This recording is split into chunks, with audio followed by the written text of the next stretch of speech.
All right, I'm gonna lose my mind on this aim command. So I'm running my 10-gallon nozzles, and I keep having my aim command solenoids piling up, or the plungers. So anyhow, I brought it back into the yard, and I've been fighting with them, rebuilding them. There's a great YouTube video that showed me how to test the solenoids. So I did all that, and then I'll show you how I've been cleaning them up. But then this one, I've been fighting with it.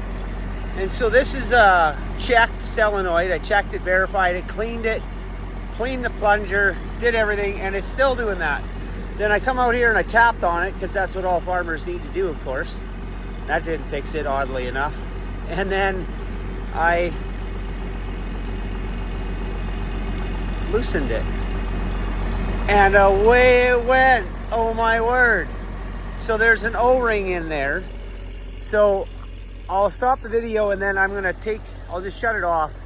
I'm gonna undo that, and then I'll catch back with you, and I'll show you what I'm doing. Okay.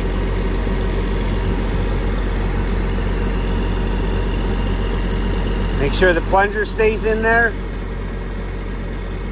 And then down in there, a little O-ring. Pop that out, and then I'll catch you in the shop.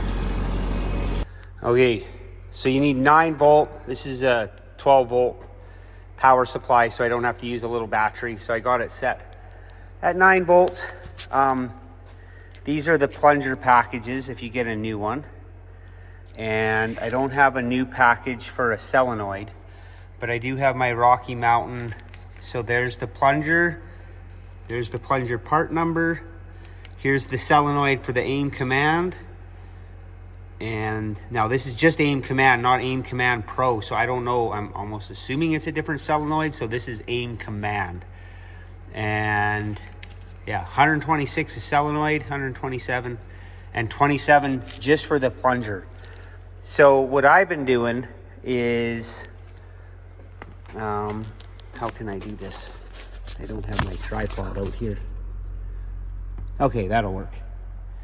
And, well, maybe yeah. So what I do is I got this, and then I take that little spring, and I just hold it down there with my fingers. And then I use this. And this is a variable speed one, so I can kind of slow it down.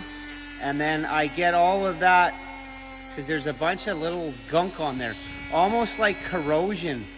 And it builds up, and I think that's what makes them plungers stick in there. So I get that all shined up, and then I can put it back in the refurbished pile. And now the plungers,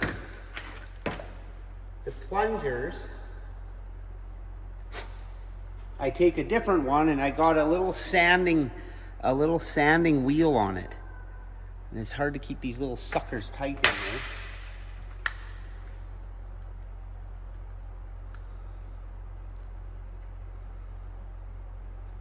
Get them as tight as you can. This one doesn't have variable speed.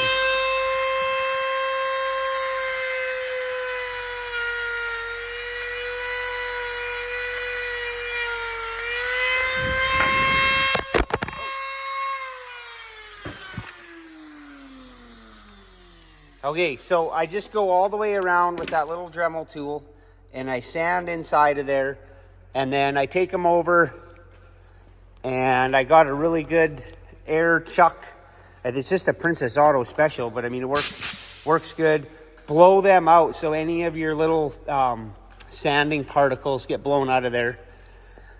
And then I bring them over here, and this is just a battery terminal protector. It's like prevents corrosion.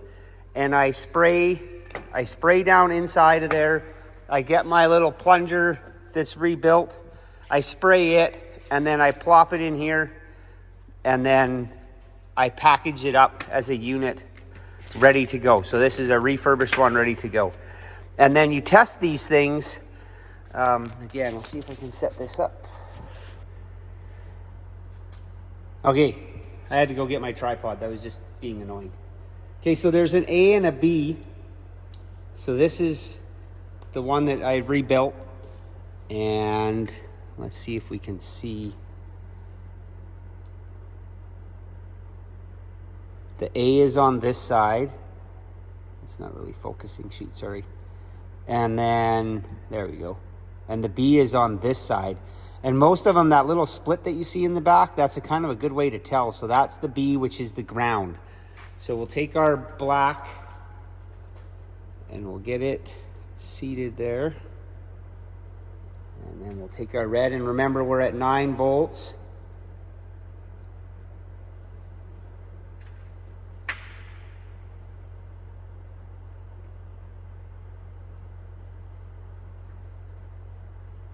Oh,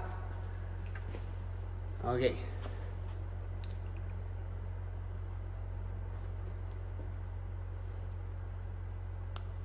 Now you can see that. And that basically, every time it pulses, oh, my ground come out a little bit.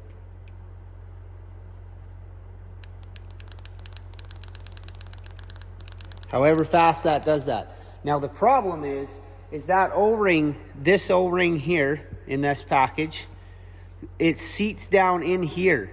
And if that O-ring gets worn and you go to tighten this up, it makes this clearance too tight and it won't let this de-energize and energize, so then it'll just stay there. And as soon as you loosen that off a little bit, it gives it a little more tolerance, and then it can go back and forth.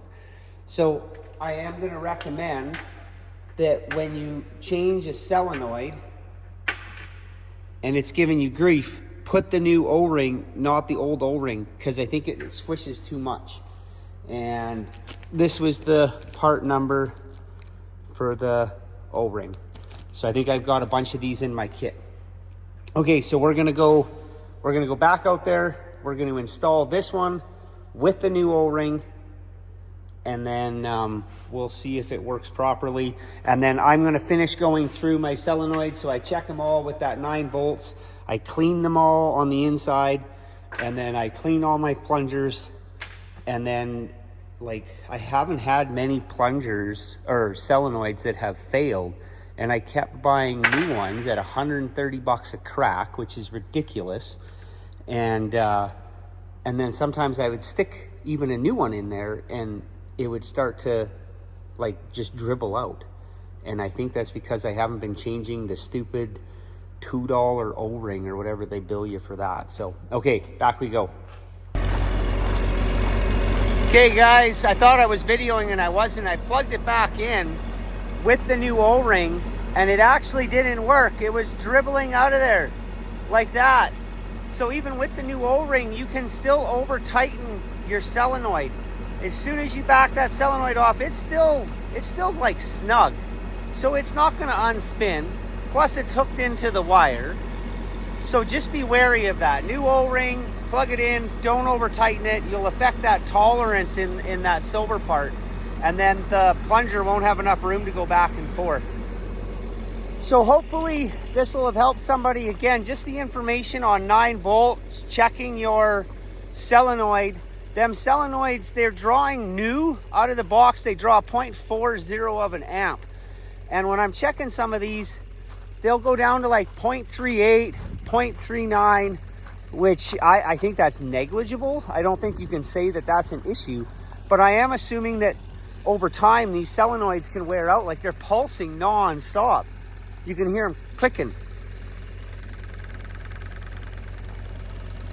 Right? So you do that for season after season after season when you're running 10, 20 gallon nozzles, like them things are hammering on her. So what I did is I got 72 nozzles on this 120 foot boom. I numbered them all. And so if I change a solenoid on number 8, I can mark it in my book, 2024 spring application or fall application, wherever I'm at. Mark down the nozzle that I changed, if I changed the plunger, if it got a new one, or did it get just a simple rebuild one? And then I can kind of keep track of that, because if you were to change the whole boom, which this has been aggravating me enough, I'm like, do I go and buy 72 of these at 125 bucks. Plungers at 25 bucks. You're 150 bucks. You're like 10 grand, whatever the number is, to replace everyone on your boom, which is stupid. So I just marked them all, and then I'm going to try to do a better job tracking them. And then I kind of got a system for checking them, for cleaning them, for rebagging them. And then again, the end is just to retrack them, know which ones I actually put new solenoids on or rebuilt ones. And then now with these O-ring things, that's just another step, new O-ring, and then being mindful of how you snug them on there. So hopefully that helps, and take care, guys. We'll catch you on the next one.